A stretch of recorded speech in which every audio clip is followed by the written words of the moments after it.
তো আজকের এই ভিডিওটা হলো বারুইপুরের ঘটনাকে নিয়ে। যে মর্মান্তিক যে ঘটনা ঘটেছে সেই ঘটনাকে নিয়ে। তো তার আগে আমি কাকিমার কিছু কথা বলি। কারণ কাকিমার কিছু ভিডিও যেগুলো মানে স্ক্রল করতে, করতে এসেছিল। যেমন উনি একবার বলেছেন যে, "যদি কারোর বাপ-মা রাস্তায় বেরোয় বা আমাকে বলে তা আমি তাদের সাথে রাস্তায় বেরোবো।" আরেকটা হচ্ছে যে উনার আরেকটা ভিডিও যেটা মানে উনি বিধায়িকা হওয়ার পরের যে কথা উনি নিজে বলেছেন যে সরকারে আসার আগে এই সরকার বলেছিল যে আমাদের সরকার এলে ৭ দিনের মধ্যে আপনার মেয়ের বিচার পাইয়ে দেবো। কিন্তু ২ মাস অতিক্রম হয়ে গেছে। তো উনার একটা এখানে বলার কারণ হলো যে ২ মাস হয়ে গেছে এখনো কিছু কোনো রকম এর বিচার এখনো পর্যন্ত হয়ে ওঠেনি। তো এবার এই কাকিমাকে একটা আমি কথা বলতে চাই। কারণ উনারই দলের লোক। তো উনি যে দল থেকে বিধায়িকা হয়েছেন, যে দলকে সাপোর্ট করেছেন, যে দল উনাকে বিধায়িকা বানিয়েছেন, তো সেই দলেরই লোক মানে দিলীপ ঘোষ মানে মুখ খুললে একটা গন্ধ বেরোয়। যার মুখ দিয়ে সবসময় একটা গন্ধ, গন্ধ ছাড়া এখন কোনো কথা উনার মুখ দিয়ে বেরোয় না। এই যে ঘটনাটা ঘটেছে, তো এই ঘটনাটাকে নিয়ে উনি কিছু মন্তব্য করেছেন। হ্যাঁ, এটা ঘটনা হয়ে গেছে, সংখ্যালঘু সমাজের উপর হাত পড়েছে, তাই অনেকের গা গরম হয়ে গেছে।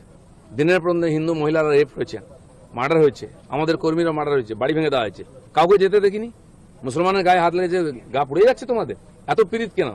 মুসলমানদের ভোট পেয়েও জিততে পারেনি তোমরা, মানুষ ভোট দিয়ে আমার জিতিয়েছে। তো দিলীপবাবু বলেছেন যে সংখ্যালঘুদের উপর হাত পড়ে গেছে বলে কিছু লোকের গা গরম হয়ে গেছে। তো এর আগে হিন্দুদের উপরেও অত্যাচার হয়েছে। হিন্দুদের সাথেও এরকম ঘটনা ঘটেছে, মার্ডার হয়েছে। কিছু মানে উনাদের দলের লোকেদেরও মার্ডার হয়েছে। তো তখন কারো গা গরম হয়নি। আপনি যে এই কথাটা বলছেন, গোবর খেয়ে থাকেন নাকি গেঁজা খেয়ে থাকেন? হয় আপনি গোবর খান অথবা গেঁজা খান। কোনো একটা কিছু খান তবেই তো এই ধরনের কথাগুলো বলেন। আপনি বলছেন সংখ্যালঘুদের উপর হাত পড়েছে বলে কিছু লোকের গা গরম হয়ে গেছে। এটা সংখ্যালঘুদের উপর হাত পড়েনি, পড়েছে একটা বাচ্চা মেয়ের উপরে। আপনার লজ্জা করে না এই ধরনের কথা বলতে? লজ্জা লাগা দরকার না? মানে লজ্জাটুকুনও কি হারিয়ে ফেলেছেন নাকি? লজ্জাটুকুনও আপনি হারিয়ে ফেলেছেন? বলছেন সংখ্যালঘুদের উপর হাত পড়েছে বলে? তো যখন কোনো হিন্দুদের সাথেও এরকম হয়েছে, মার্ডার হয়েছে, আপনাদের কর্মীদেরও মার্ডার হয়েছে, তখন কারো গা গরম হয়নি।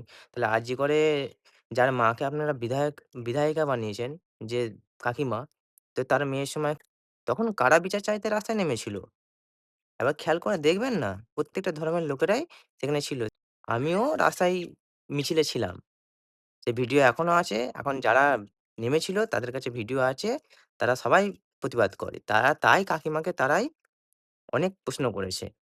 আর আপনি বলছেন যে সংখ্যালঘুদের উপর হাত পড়েছে বলে, তাহলে আরজিকর কান্ডরা কি এমনি কি সামনে এসেছিল? নাকি আপনারা রাস্তায় নেমে প্রতিবাদ করেছিলেন? তো তাহলে আপনাদের যখন কর্মীরা খুন হয়ে গেল বা কোন রকম তাদের মার্ডার হয়ে গেল, সরকারে তো আপনারা আছেন। কি করছেন? কি করছেন আপনারা? মুখে কি পাপ্পু নিয়ে বসে আছেন নাকি? আপনার মুখ্যমন্ত্রীর পিএ খুন হয়ে গেল। তার তদন্ত কোথায়? সব তো ধামাচাপা পড়ে যাচ্ছে। তা আপনি এই ধরনের কথা বলছেন? তাই কাকিমার কাছে আমার তো এইটাই প্রশ্ন যে আপনি কি এখন বলবেন যে আপনার দলের এই যে একটা মূর্খ, যে একটা গন্ଧ লোক এই ধরনের যে কথা বলছে, তো আপনি এনার এগেইনস্ট এ কি কিছু বলবেন? নাকি চুপ করে থাকবেন? মানে লজ্জা হয় না আপনাদের? এমন ধরনের কথা বলছেন, লজ্জা লাগা দরকার আপনাদের। মুসলমানদের উপর হাত পড়েছে বলে সবাইকার গা গরম হয়ে যাচ্ছে। বাহ! তাহলে যখন আরজিকরে যখন ঘটনা ঘটেছিল সবাই প্রতিবাদে নেমেছিল। সরকারটা আপনারা এমনি পেয়ে যাননি। শুধু আপনাদের হাত ছিল না, সরকারটা সবাইকারই হাত আছে। মুখ খুললে একটা মানে গন্ধ কথা, মানে গন্ধ একটা মুখ দিয়ে সবসময় গন্ধ বেরোয়। আর কিছু নয়। মুখ খোলেন কেন? মুখ বন্ধ রাখবেন। এগুলো কি আর মুখ্যমন্ত্রী দেখতে পাচ্ছেন না? যে আপনি এই ধরনের কথা বলছেন? তাদের দলের লোক হয়ে আপনি এই ধরনের কথা বলছেন? আর আপনারা বলেন নারীকে সুরক্ষা দেবেন। সরকারে এসে এখন গরম দেখাচ্ছেন নাকি? নাকি গুন্ডামি করছেন?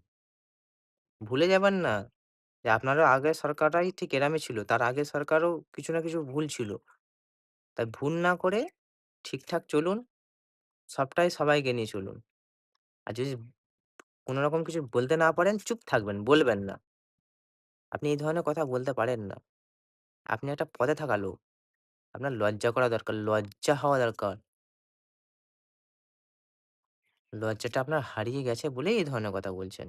আর কাকিমা আজকে যদি উনার এগেইনস্ট এ কিছু বলতে না পারেন, তাহলে নিশ্চয়ই আপনিও একই মত উনাদের সাথে। কারণ আপনি ওই দলেরই লোক। আপনাকে কিছু বলতে হবে।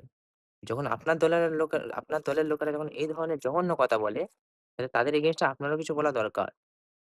নাকি শুধু রাজনীতি করার জন্য আপনি এসেছেন? তাই দিলীপবাবু আপনাকে বলছি মুখ খুলে গন্ধ করবেন না বাংলাটাকে। মুখ বন্ধ রাখবেন।